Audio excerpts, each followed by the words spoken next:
Sir इसमें एक सवाल, जब डाइजेशन की बात की तो एक और सवाल उठता है, और वो है कि हम किन चीज़ों से परहेज़ करें, किन चीज़ों को रोके न खाएं और क्या न रोके या क्या न परहेज़ करें।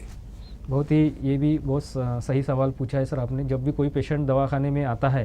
तो जो सही में ठीक होने का जिसको रहता है वो तो सही में पूछता है वो कि सर आप जो भी मेरे को बता रहे हैं आप मेरे को लिखा के दीजिए, क्योंकि इसको ठीक होना है।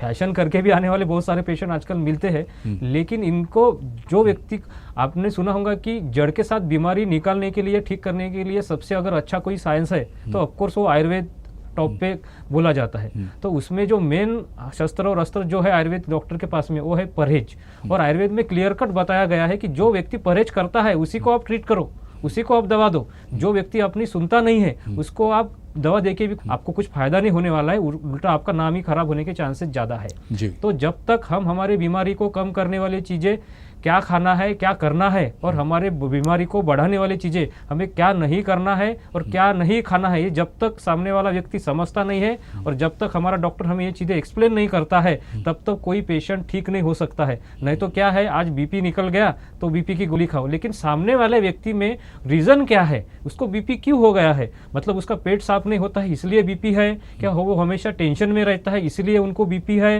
कि अन्य कोई बीमारी के हिसाब से उनको बीपी है, और कोई चिंता के कारण बीपी है क्या, या उनका कोई ऐसा जॉब है कि जो शिफ्ट ड्यूटी में उनका चलता है इसलिए उनका बीपी है। तो रीज़न के हिसाब से, हर व्यक्ति के हिसाब से, प्रकृति के हिसाब से, अलग अलग व्यक्ति की अलग अलग प्रकृति होती है, ये सबके हिसाब से हम पहले डिटेल में देखते हैं और दवाई क्या देना है वो बाद में डिसाइड करते हैं। रोगम आदौ परीक्षित तदनंतरम औषधम, मतलब रोग और रोगी की परीक्षा पहले करो, उसको डिटेल में देखो और दवाई क्या देना है बाद में डिसाइड करो, ऐसा आयुर्वेद का कहना है। आजकल हम तो ऐसे भी बहुत सारे डॉक्टर देते हैं कि वो थैला भर इंजेक्शन घर में भर के ही लाते हैं और दवाखाने में आने के बाद टोचने का ही काम करते हैं। तो आयुर्वेद में ऐसा सोच जो है ऐसा कभी बताया गया नहीं है। जब तक हम प्रॉपर डायग्नोसिस नहीं करेंगे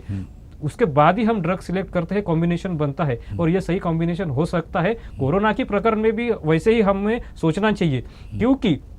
आज हम ओवरऑल वर्ल्ड में जो देख रहे हैं कि इटली में अलग अलग रिजल्ट आ रहे हैं, अमेरिका में अलग सारे रिजल्ट आए हैं। पहले तो एंटी मलेरियल ड्रग वो बोलते थे कि बहुत अच्छा है, अभी बोल रहे नहीं, तो मतलब ये तो बदलते जा रहे हैं, हर रोज नई एक न्यूज़ आ रही है। लेकिन आयुर्वेद ऐसा साइंस है, इसको 5000 साल की हिस्ट्री है और इतना ये टाइम टेस्टेड साइंस है। तो हमें ये जो सभी आज के ये प्रोग्राम के, इसमें मैं ये भारतीय लोगों को और सभी मेरे बंधु भाइयों को ये मैं बताना चाहता हूँ कि कोरोना हो या कोई बीमारी हो, कोई बैक्टीरिया हो, कोई भी हो, लेकिन हमें जब तक कौन सा दोष खराब हो गया है,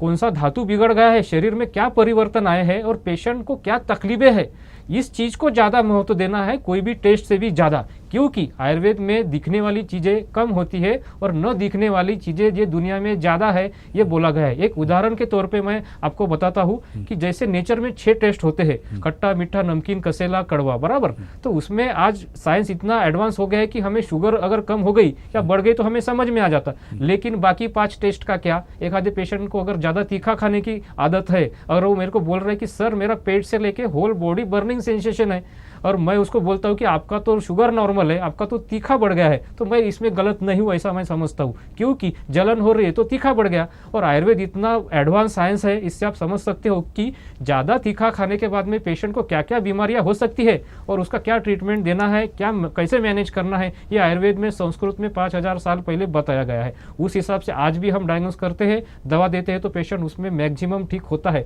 पंचकर्मा की सहायता लेते हैं तो उसका जो डिसीज है वो जड़ के साथ खत्म भी हो जाता है। ऐसे बहुत सारे उदाहरण है हमारे पास है। इस भारतवर्ष में जितने भी हमारे जो दोस्त लोग हैं या डॉक्टर जो आयुर्वेद की प्रैक्टिस कर रहे हैं, उनके भी पास ऐसे हजारों लाखों उदाहरण हमें मिलेंगे कि जो पेशेंट इस हिसाब से आयुर्वेद के सिद्धांत को बरकरार रखते हुए उसके प्रिंसिपल अप्लाई करके बहुत सारे पेशेंट ठीक होते हैं। तो इतना ये महान शास्त्र है, तो ये हमें पहले हमारा शास्त्र क्या बोल रहा है हम अगर पहले समझ लेंगे, वात पित्त कफ को समझ लेंगे, नेचर को समझ लेंगे, पंच महाभूत को समझ लेंगे, तो मैं ऐसे समझता हूँ कि ये कोरोना जैसी महामारी को भी हराने में आयुर्वेद का